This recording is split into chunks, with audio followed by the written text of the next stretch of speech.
नमस्ते, मैं वर्षा सिंह हूं और आप देख रहे हैं न्यूज टुडे 24। चलिए दिन की सबसे महत्वपूर्ण खबर से शुरुआत करते हैं, जहां आज बिहार विधानसभा चुनावों के बाद जैसे ही नई सरकार बनी, विभागों का बंटवारा मंत्रियों के बीच कर दिया गया। इस बार बीजेपी को वित्त नहीं बल्कि गृह जैसा अहम विभाग मिला है। ये ध्यान रखें कि पहले गृह विभाग हमेशा मुख्यमंत्री नीतीश कुमार के पास था, इस बार ये भाजपा के पास है। बिहार के चुनावी जंग में सुनामी लाने का क्रेडिट भले राज्य के मुख्यमंत्री नीतीश कुमार के नाम गया, पर महत्वपूर्ण विभाग और हर उलझा हुआ पेंच बीजेपी के पास गया।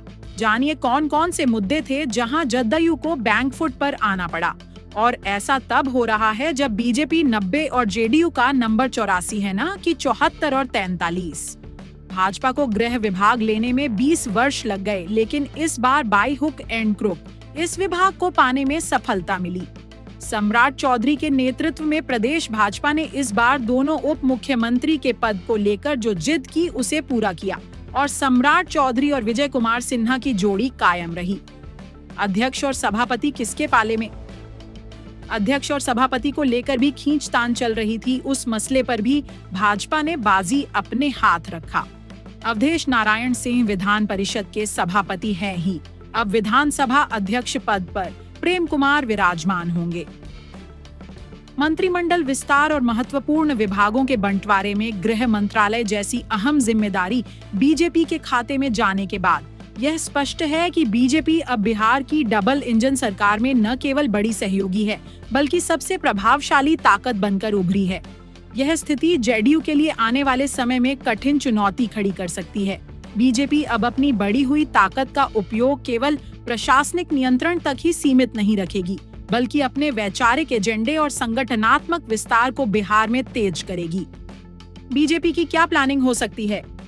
उम्मीद है कि बीजेपी केंद्र से मिलने वाले फंड और परियोजनाओं का उपयोग करते हुए उन क्षेत्रों और समुदायों पर ध्यान केंद्रित करेगी जहां उसका प्रभाव अभी भी सीमित है, जिससे 2027 के विधानसभा चुनावों के लिए मजबूत आधार तैयार किया जा सके।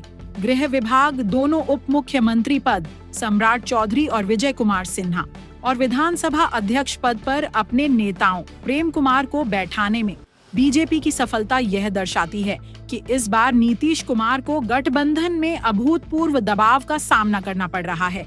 नीतीश कुमार जो पिछले 2 दशकों से निर्णायक भूमिका में रहे हैं, अब बैकफुट पर आकर गठबंधन धर्म निभाते दिख रहे हैं।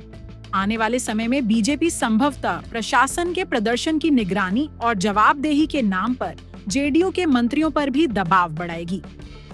अब देखना यह है कि सुशासन ब्रांड पर इसका क्या असर रहेगा। कुल मिलाकर इससे सरकार के फैसलों पर नीतीश कुमार का व्यक्तिगत नियंत्रण कम हो सकता है और उन्हें बीजेपी के कोर एजेंडे के साथ तालमेल बिठाने में अधिक ऊर्जा खर्च करनी पड़ सकती है, जिससे उनके अपने सुशासन के ब्रांड पर असर पड़ने की आशंका है। बीजेपी नेतृत्व ने विधानसभा और विधान परिषद के प्रमुख पदों पर अपने नेता बैठाकर विधायिका और कार्यपालिका दोनों पर अपनी स्मार्ट मूव को पूरा कर लिया है। यह कदम न केवल पार्टी के नियंत्रण को मजबूत करता है, बल्कि जेडीयू को राज्य की शीर्ष राजनीतिक नियुक्तियों में सीमित कर देता है।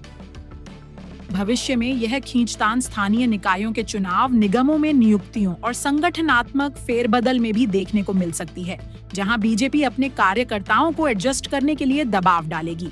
बीजेपी की यह रणनीति स्पष्ट करती है कि उसका लक्ष्य केवल सरकार चलाना नहीं, बल्कि बिहार में स्वतंत्र राजनीतिक शक्ति के रूप में स्थापित होना है, ताकि 2029 में वह पूरी तरह से अपने दम पर चुनाव लड़ सके, जैसा कि पार्टी नेतृत्व ने अवध और मगध जीतने के अपने बयानों में संकेत दिया है। देखिए, समाजवादी पार्टी का एक सांसद अयोध्या से चुनाव जीत गया, तो श्री अखिलेश यादव लगातार कहते थे हमने अवध जीता है और मगध जीते।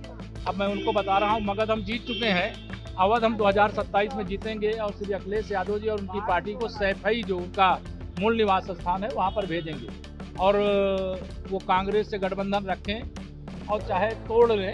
जैसे जो दुर्गति कांग्रेस की और राष्ट्रीय जनता दल की बिहार में हुई है, उससे बुरा हश्र उत्तर प्रदेश में समाजवादी पार्टी और कांग्रेस का होने वाला। धमाकेदार खबरों के साथ बने रहने के लिए हमारे चैनल को सब्सक्राइब करना ना भूलें।